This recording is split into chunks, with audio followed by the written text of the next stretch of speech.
Just a heads up, due to the nature of this subreddit, some of the content might be upsetting for some viewers. Sup nerds, I'm CuppaJoey and welcome back to another episode of Hobby Drama, and in this one we're going to be having another look at the K-pop fandom. Now, I say the K-pop fandom, but in actuality there isn't really a K-pop fandom as such, because there are many different groups within K-pop and all of those have lots of different fans. For this episode, I would like to give a special thanks to vera-m for writing this story out and also giving me permission to read it out on my channel. They put all of the effort into writing out this story and also provided quite a lot of the resources for this episode, so a big thank you to them, as this episode wouldn't have been possible without them. If you enjoy watching my content, then please consider throwing me a few pennies down at my Ko-fi down below. If you would like to just buy me a coffee, you can throw me as little as £3 down below. If not, thanks for just enjoying my content, and I hope you enjoy the episode. The most divided K-pop fandom, TVXQ. Buckle in, I'm about to cover 17 years of an ongoing drama. I really wanted to share one of the most interesting stories I've come across during my time in the K-pop fandom regarding one of my favourite groups. I'm a little apprehensive about posting this. There's a lot of stigma surrounding K-pop, which I can understand. I've had several unpleasant encounters with other fans myself, and only I ask you to approach this with fresh eyes. So, let's talk about TVXQ. To any fandom outsider, the name TVXQ holds no significance. Hell, I'd even go so far as to say there's a subsection of new K-pop fans who have no idea who TVXQ are. But make no mistake, TVXQ are a big deal within the industry and are credited with legitimizing idols as artists to the Korean public, as well as single-handedly setting the standards for performance and vocals in the industry. To put their influence into perspective, at the height of their careers, TVXQ were as successful as BTS are in the status quo, so they're pretty important. TVXQ, or DBSK, Donban Shinki in Korean, or Toho Shinki in Japanese, originally debuted as a 5-member group under the incredibly successful South Korean entertainment company SM Entertainment in 2003. Their original member lineup consisted of leader Yoon Young-ho, Hiro Jae-jung, Miki Yoo-chung, Sia Jung-soo, and youngest member Max Chang-min. Yes, they have highly questionable stage names. Most Cassiopeia, TVXQ's fandom, agree that the stage names are ridiculous, and it's become a bit of a recurring joke amongst fans. After debuting, they became an immediate success in Korea. Their debut single, Hug, peaked at number 4 on the charts. Their first 3 full-length albums were smash hits and were some of the best-selling albums in South Korea from 2005 to 2007 accordingly, and they were winning Daesungs, the highest awards an idol can receive, highly prestigious left and right. Their 4th studio album, Neurotic, entered the charts at number 1, broke records selling 110,000 copies in a single week, and its title track, Neurotic, has gone on to become TVXQ's most popular single to date and a K-pop staple. Cassiopeia were a large and thriving fandom, fanatically supporting the group and all 5 members. All while this was happening in South Korea, TVXQ were beginning to dip their toes into the Japanese music market. They entered with a bit of a stumble, unable to quite replicate the same level of success they had garnered back home. They finally struck gold in 2008 with the release of their single Purple Line, peaking at number 1 on the charts, and followed its release with an equally successful album. They continued to break records with each subsequent Japanese release, constantly outdoing their own accomplishments and making a name for themselves in Japan. TVXQ were on top of the world, having reached both commercial success in South Korea and Japan. They had become a household name, a shining beacon for the best the industry had to offer, and one of the largest K-pop acts of their time. It's also important to mention that TVXQ are a group that have relatively always steered away from controversy. While controversy and K-pop seems to generally go hand in hand, TVXQ were a group that rarely found themselves in major scandals. Everything with TVXQ seemed uber peachy, the members all seemed to get along with one another, it was sunshine and rainbows. Then 2010 came around, and TVXQ found themselves in one of the biggest scandals the K-pop industry had ever seen. Jae-jung, Yoo-chung, and Jun-soo had submitted a lawsuit against SM Entertainment to void their contracts and won, officially leaving TVXQ. The tension had been brewing since July 2009 when 3 members had attempted to terminate their contracts on the basis of an excessively long contract, 13 years, lack of freedom with their schedules, and unfair distribution of profits. This came as a massive shock, as the group had performed at Tokyo Dome in early July 2009, seeming amicable with one another. There was barely any tension between any of the members. Legal issues ensued between the 3 and SM, though they eventually won, leaving Young-ho and Changmin as the vestige of TVXQ. The 3 would later go on to sign with another company and form JYJ. The resulting impact of their departure was astronomical. Think Zayn leaving One Direction levels of astronomical, but multiply that by 1,000. Their fan base went into an absolute frenzy when the group subsequently went on hiatus because no one had a clue what was going to happen to the behemoth that was TVXQ. What intrigues me the most about this entire debacle is the sheer lack of information and mystery surrounding JYJ's departure from TVXQ, raising a plethora of questions. If SM's entertainment of TVXQ was so terrible, why hadn't Yoon-ho and Changmin left as well? Were Yoon-ho and Changmin fighting with JYJ? What was going to happen to TVXQ? Almost all of the readily available information online is heavily speculative and biased, fans scrambling to come up with some kind of theory as to what really happened to make sense of everything. There's one thing we know for sure. TVXQ's fandom was now heavily divided. A portion of the fandom, which, for lack of creativity I'll dub JYJ fans, defended JYJ and continued to support the 3 members in their post-split endeavours. Another portion fervently disowned JYJ, choosing to continue to support TVXQ as a 2-member group, which I'll dub 2VXQ fans. Each half of the fandom came up with their own theories about the split. JYJ fans cite a severe case of mistreatment from SM Entertainment, painting the company as the bad guy and arguing that a relatively insular situation had been blown into an industry scandal due to how poorly the company handled everything. 2VXQ fans hate JYJ with a burning passion and genuinely believe that not only had JYJ painted Yoon-ho and Changmin as mindless robot slaves to SM, but that JYJ had completely ruined TVXQ's reputation. And Yoon-ho and Changmin had to restore TVXQ's tarnished image as a duo. The tension between these 2 portions of the fandom is so bad that my first interaction with another TVXQ fan included them completely berating JYJ. Keep in mind that this was in 2019, 9 years after the split. To this day, it isn't uncommon to see 2VXQ fans' Twitter bios with variations of TVXQ equals YH and CM or no JYJ, actively discouraging and blocking JYJ fans from following them. On the other side of the spectrum, you have JYJ fans who support JYJ but wish for nothing more than a full group reunion. You'll see them frequently using phrases DB5K, a play on words of TVXQ's career name, or Always Keep the Faith, AKTF, a lyric from Breakout, the last song released as a quintet. Too long did a read, 2VXQ fans hate JYJ, JYJ fans are typically also fans of Young-ho and Changmin and dream of a full group reunion. Back to 2010. All while this was happening, Young-ho and Changmin were incredibly tight-lipped, only further adding mystery to what was already a confusing and complicated mess.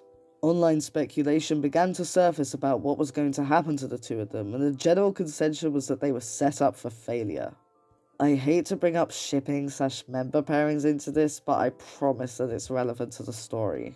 Like any other popular boy band, Cassiopeia enjoys shipping the members with one another, and out of all of the popular ships, Hongming, which is Young-ho and Changmin, was seen as the least popular pairing, the other couple.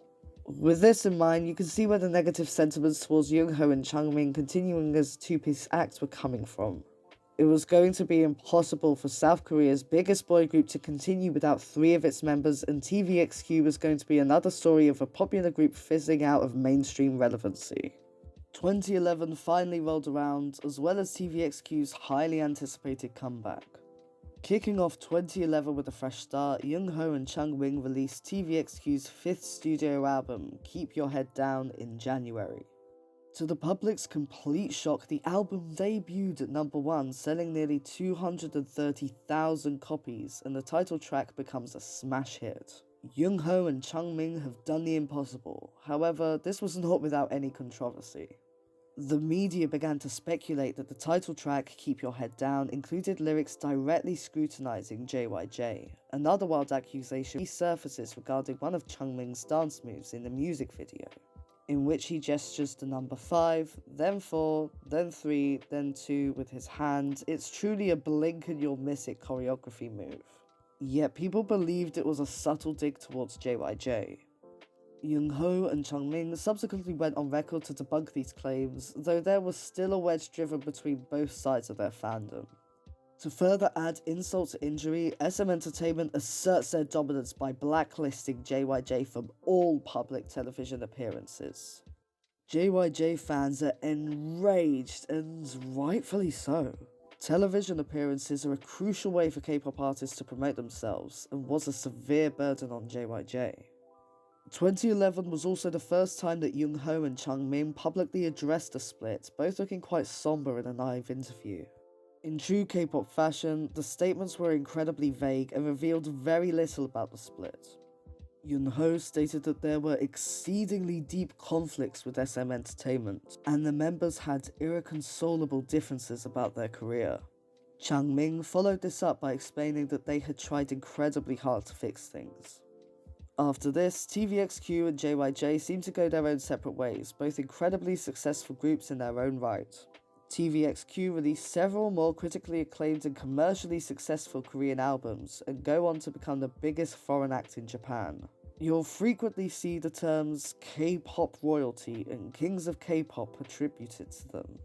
Despite the odds stacked up against them, JYJ go on to also release 2 incredibly successful albums, the 3 of them becoming well-distinguished celebrities. They're so successful that Jae-jung is considered the richest idol of all time, even beating out Psy and G-Dragon. The Cassiopeia fandom is an eclectic mix of 2VXQ and JYJ fans side-eyeing one another. 2VXQ fans choose to barely recognize JYJ's involvement within TVXQ history, while JYJ fans believe that JYJ are still a part of TVXQ and the true lineup includes all 5 members. Young-ho and Changmin continue to uphold the squeaky clean reputation that TVXQ is well known for, rarely involving themselves in controversy. But JYJ?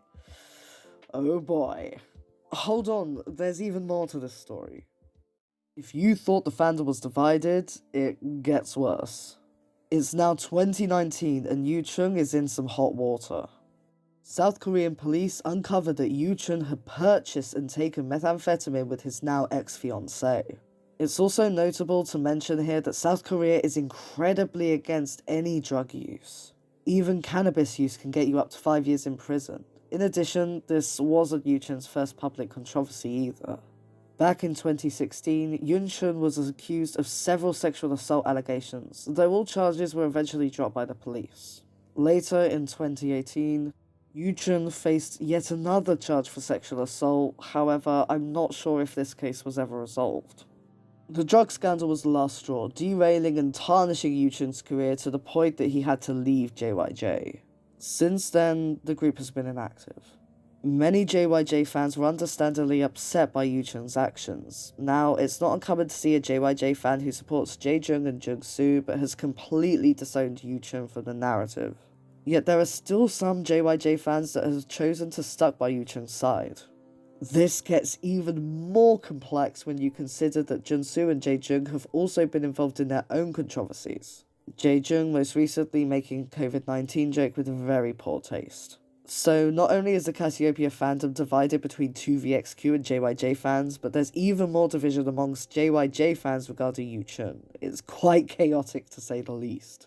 That seems to be the end of everything for now. As mentioned at the start of this post, I've always found this situation to be incredibly fascinating. Not only because TVXQ are one of my favourite musical groups, but because I've never seen another fandom as viciously divided as TVXQ's. The only other K-pop fandom that comes close is Big Bang's, but that's another story for another time.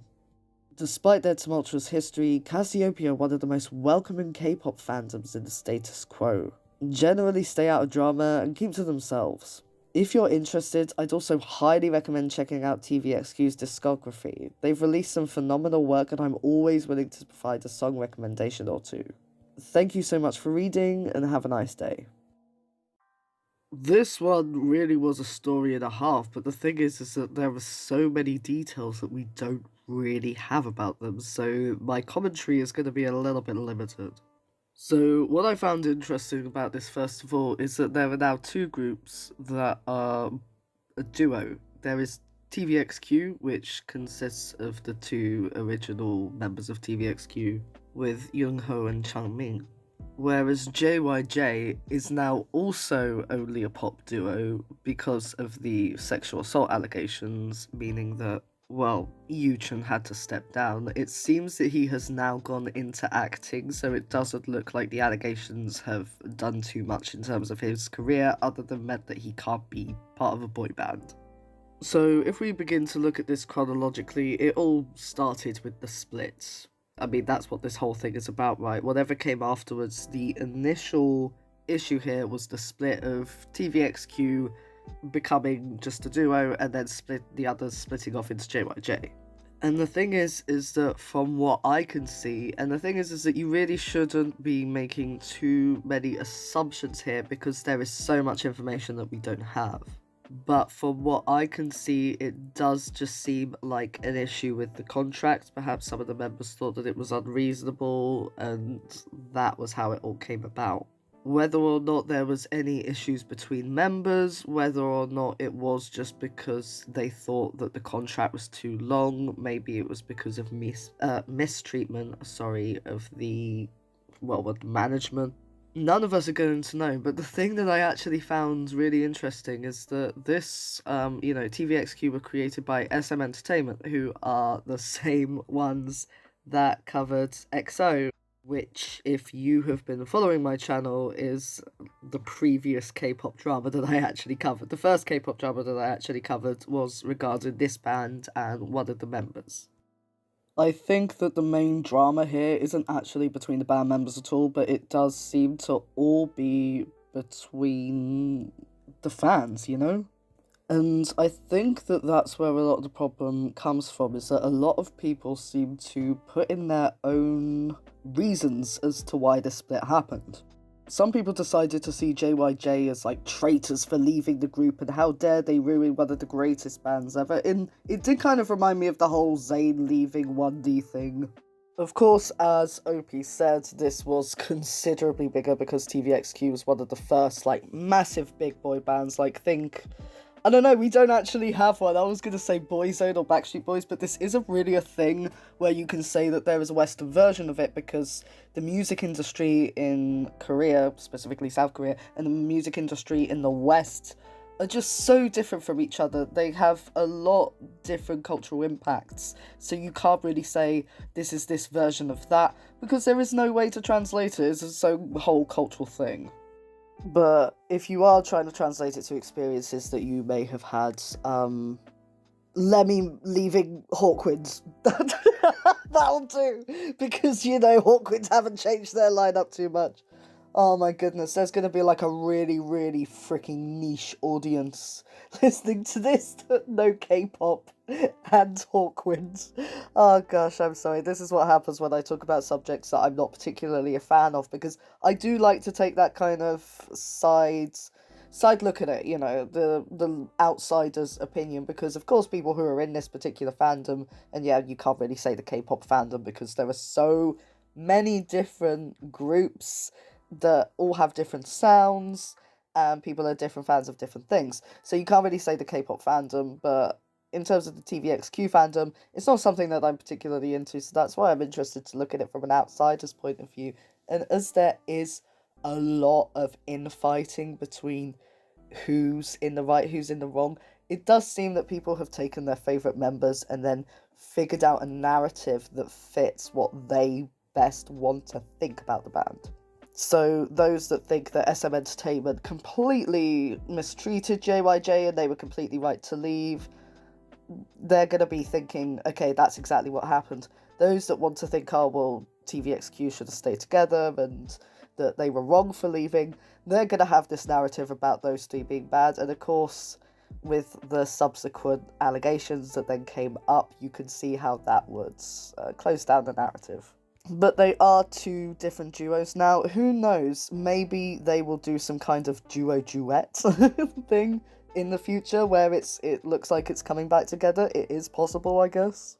But I think that this really does speak volumes about what can happen within fandoms and the drama that can happen when people have very strong opinions but not enough information, where they have very strong ideas, especially with the whole shipping thing. When that comes in, people get really, really attached to their ships, like really strongly so. I know that Charlie is in Moist Critical, did a video on the Renlo fandom, which is Star Wars, and how that particular ship kind of like went attacking loads of people. It is very interesting. So I feel that with that amount of emotional attachment to these things, you can see why people would end up getting really upset, and especially why they would then form different groups and end up going against each other. All in all, sales are still going really well. TVXQ are still going strong as a duo. JYJ are going strong as a duo. So we'll just have to see where things go from there, I suppose. Well, that's it for this episode of Hobby Drama.